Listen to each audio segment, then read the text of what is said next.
Okay, I'm going to attempt a small modification to the FICS-Fusion reactor, and that involves opening the head and removing some of the parts. So I'm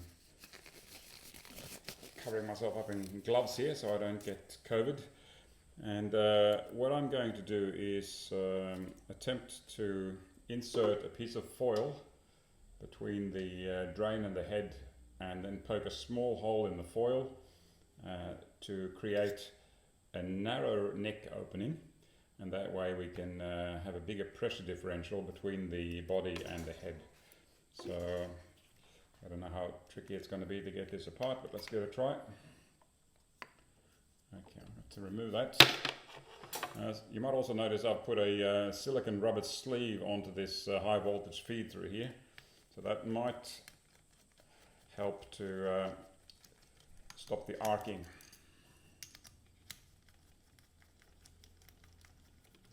Let's get rid of these 6 screws here.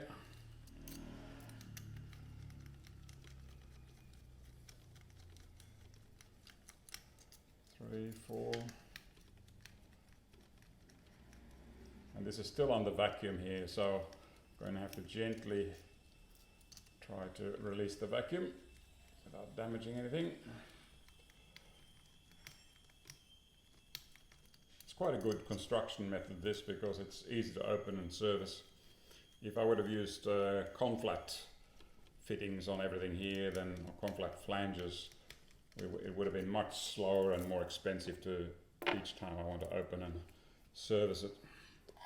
So since this is still in the vacuum, I'll just try to pry this very, very gently. Get that open. Yeah. And we can feel a little bit of vacuum leaking through there. And that's coming out now. Should be able to get that off now. Very gently, because that copper pin is into the cathode. So that comes off there. Here we can see the lid. I'll gently take that off and put that down here without bending the copper flange. Okay, we also have here the ISO 100 seal. I'll take that off and gently put that on there. Then we have this cap here, which is made from high density polyethylene. Gotta get that off without getting any grease on it. In here we have the cathode, sorry, the drain, and a ring magnet. That's actually quite heavy. That's going to be tricky to get out. I'm not quite sure how I'm going to do that without. Maybe the magnet I can get off with something.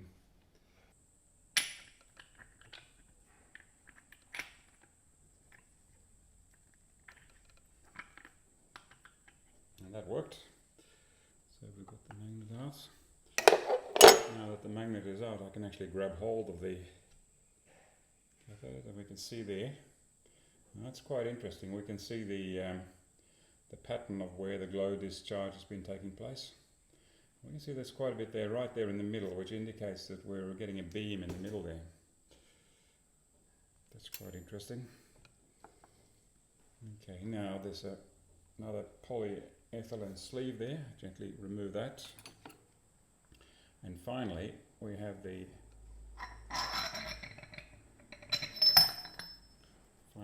drain. And here we can see there's quite a bit of glow discharge burn right in the middle there, which is more or less what you would expect.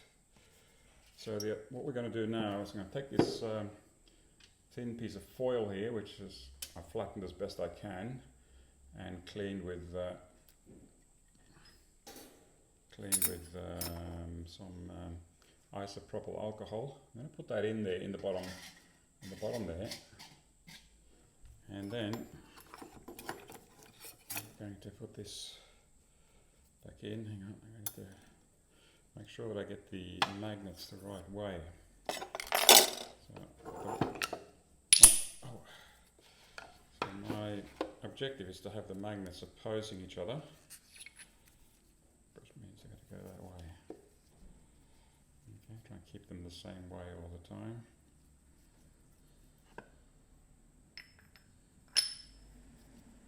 Okay.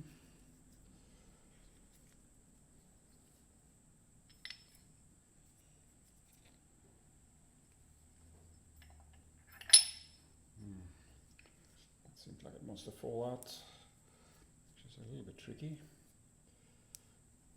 I don't really want that to fall out. What can I do?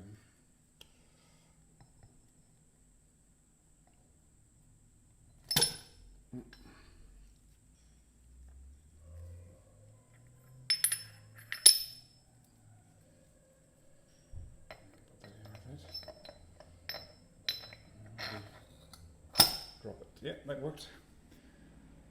Okay, perfect. Now comes the polyethylene sleeve. Goes in there.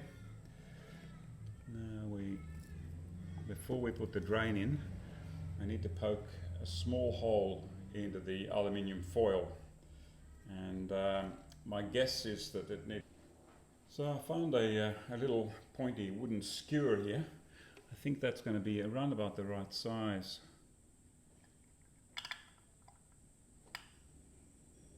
So right in the middle, it's going to poke a hole there, like that, and so that's about 1.5 millimeters.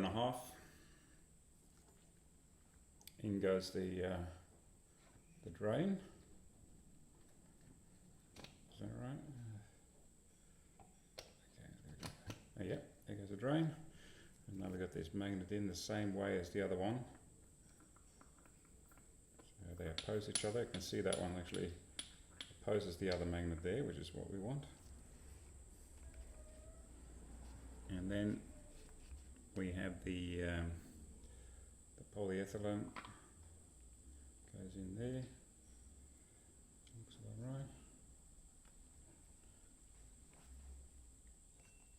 Then comes the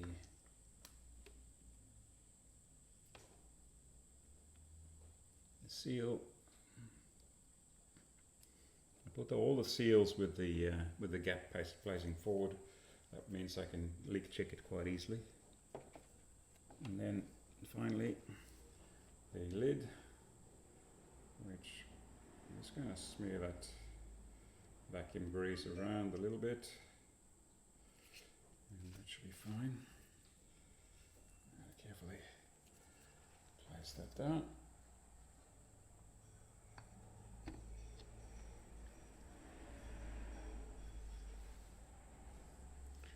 And looks like we're back in business. I can turn the vacuum on.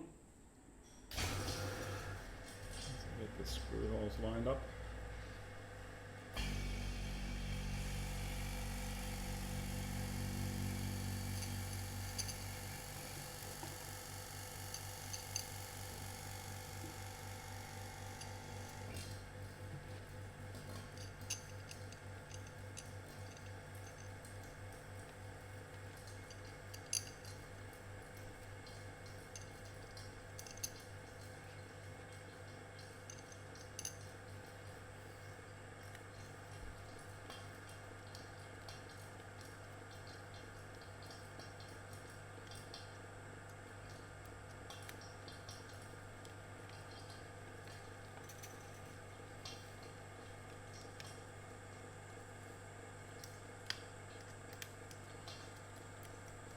Just tightening them loosely for the moment. You can always go back and just tighten them in a star pattern afterwards.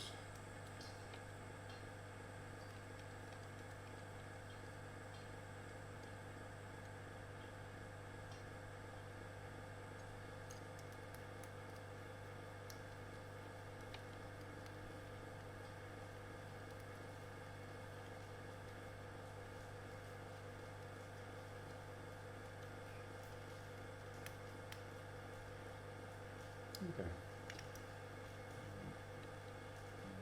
1, 2, 3, 4, 5,